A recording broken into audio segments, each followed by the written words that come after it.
Alright guys, long time coming since I made my comment on YouTube. Sorry, I'm just using my phone to make this video. So what we've got here is one of those Amazon special drill auger wood splitters. Okay? The Milwaukee Gen 4 fuel, not the cheapest drill, probably not the most powerful you can buy, but definitely not the weakest. Okay?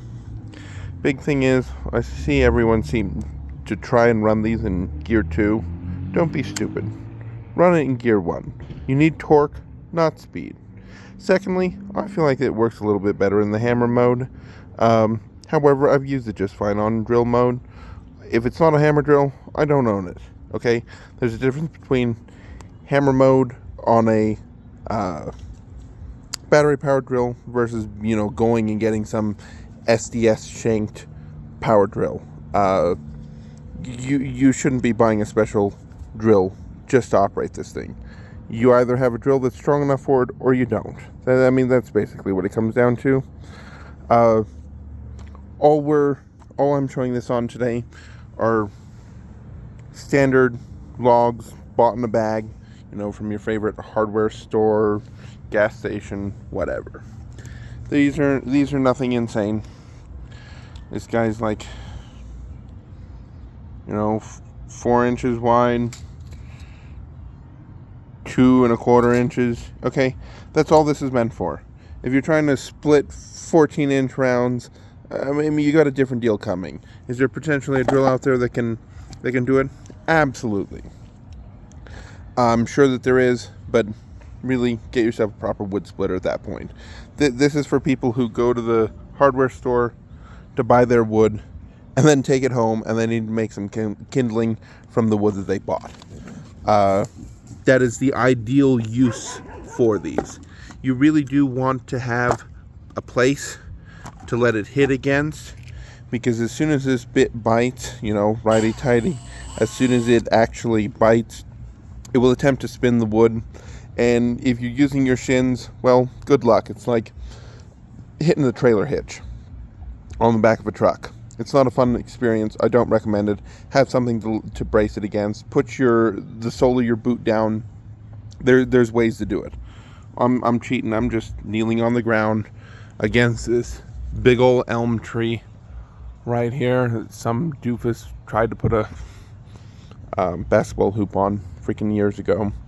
I'm just kneeling and I'm going to let it go against it. Okay? The idea here is, once again, it's in gear 1. You pick the size that you're trying to split it off. I'm not trying to split this one in half. I need some small stuff. And so I'm just taking, a little over an inch, maybe 3/4 of an inch off. Get it started.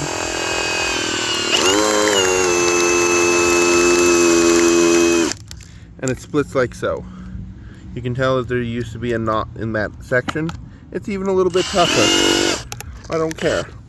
Mind you, I'm doing it on some old lumber that was just laying around so that I don't dive the point into my asphalt cruddy driveway. I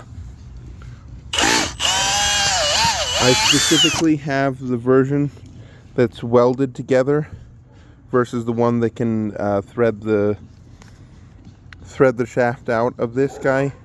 It just means you can't ever replace this. You have to buy the whole thing again, but it gives you a lot more control. In this particular case, it didn't break all the way. It just split halfway. And so we just move a little further up. If I spin it the right direction, this will put a tremendous amount of strength against your wrist if you are not so very careful. So if you have a drill that doesn't have the anti-kickback feature like this one does, I do recommend that you use the sidebar. But obviously, I'm using my phone with my other hand, so I wouldn't even have any use for that. It will whip around as soon as it bites if you're not very, very careful. Let's try this against my knee. There we go.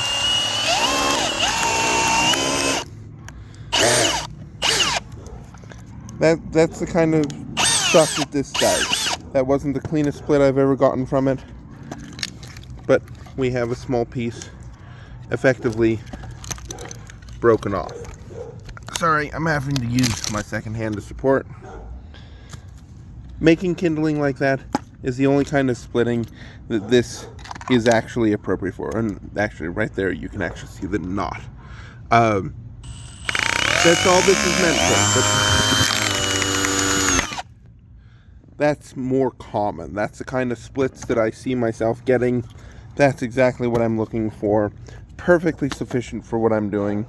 I've been rambling on. I mean, here we are. It's just over 5 minutes long. I'm going to do a couple quick ones in this one and close up the video.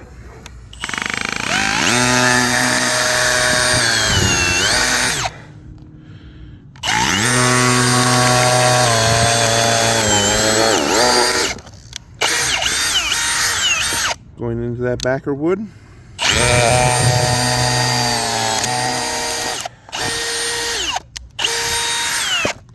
Once again, have a knot right there. We'll actually go into the knot just for giggles.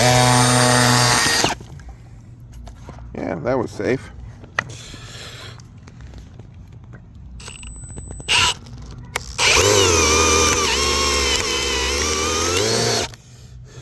That one fought me. Had to use my second hand to brace it, but it went through.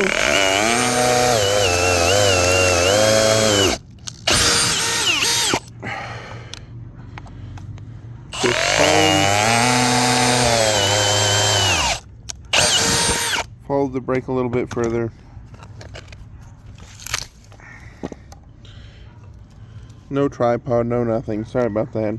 This is not going to be a great video. I'm not a creator.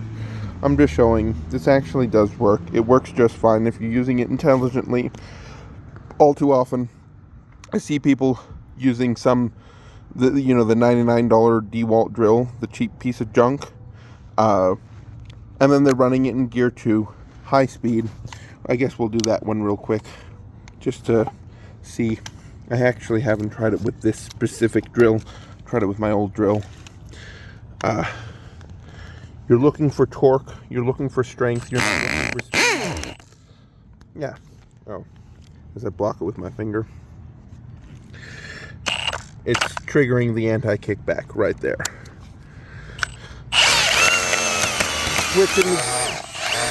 Switch it into gear 1.